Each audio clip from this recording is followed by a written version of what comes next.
It's your girl Loisa and welcome back to my YouTube channel.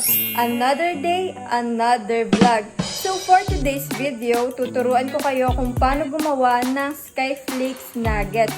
So sobrang easy lang ng mga ingredients. Ang kailangan lang natin ay 2 SKYFLAKES at isang itlog.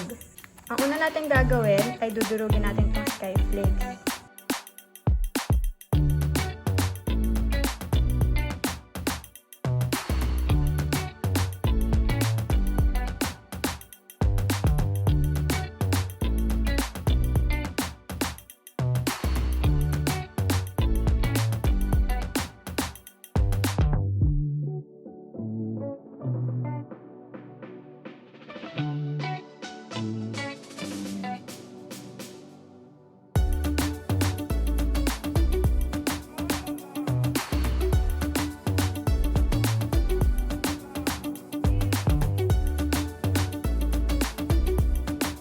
Kapag nadurog nyo na yung SKYFLAKES, ilagyan nyo na rin yung itlog at ipag-mix